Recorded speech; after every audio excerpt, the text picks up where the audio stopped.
And now for more on how energy disruptions due to the conflict in the Middle East are taking a toll on Korean businesses, we're joined today by Professor Park Min-jung, professor at the Department of Business Administration at Kumoh National Institute of Technology. Professor Park, thanks for coming on today. Hey, thank you for having me today. So I'm hearing energy and supply chain disruptions are impacting a wide range of industries, not just oil and gas, but also shipbuilding, steel, and biotech. How serious is it for businesses right now? Yeah, the twin shock of energy supply chain disruptions is imposing not only a short-term impact, but also a structural burden on the Korean economy. Unlike in the past, these challenges are now spreading across industries due to volatile energy prices and the ongoing reconfiguration of global supply chains. Shipbuilding and steel are directly affected by rising costs, while biotech faces indirect pressures from global sourcing dependencies. At the same time, logistics disruptions and geopolitical risks are intensifying pressures on businesses, leading to higher costs, delays, and reduced profitability. However, this should not be viewed solely as a crisis.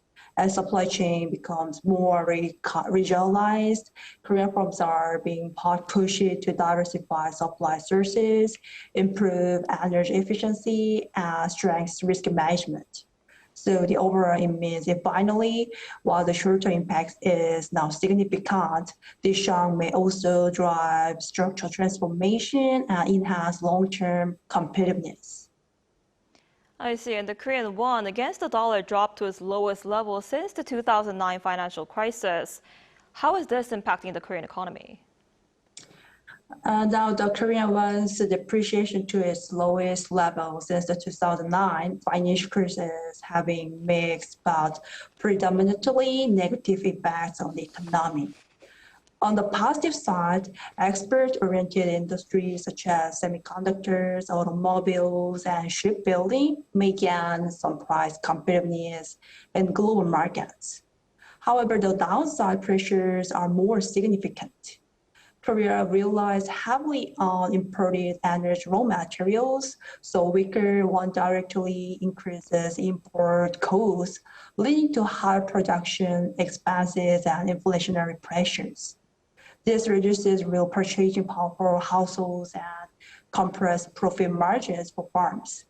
In addition, the weakening currency raises concerns about financial market volatility and potential capital outflows, which could further tighten financial conditions. Right, and the Korean government is ready to roll out a supplementary budget for households in the bottom 70% of the income bracket in the country. Do you think this will help cushion the economic shock from the Middle East conflict?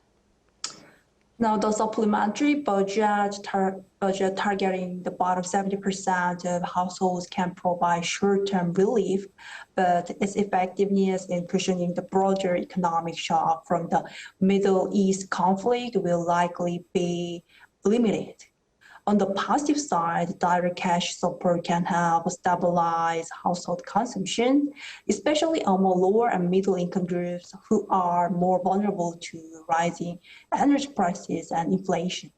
This can prevent a sharp contraction in domestic demand and provide a temporary buffer for the economy.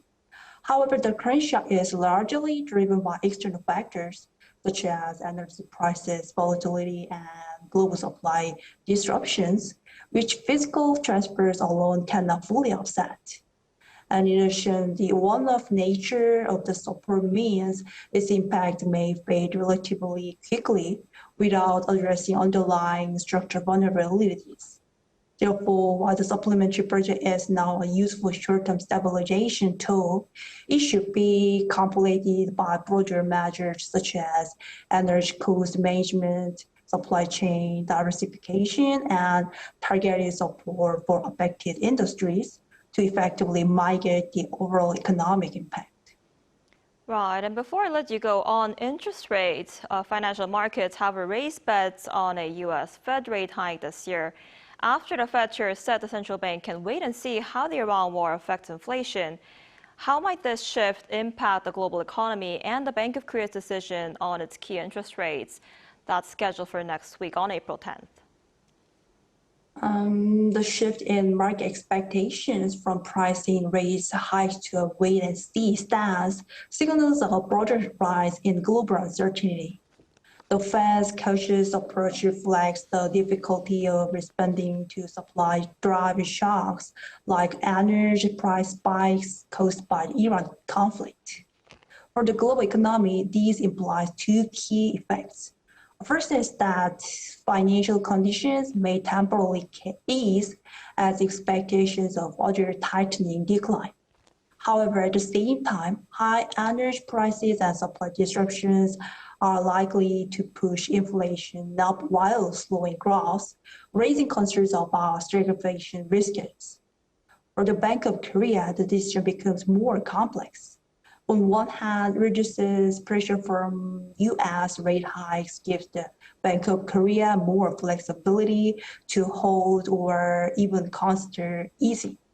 But on the other hand, Korea faces rising import costs, currency volatility, and inflation pressures from the energy shock.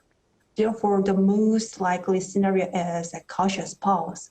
The Bank of Korea will likely prioritize financial stability and inflation control while closely monitoring external risks rather than making an aggressive policy move. I see. I guess we'll have to see how that goes.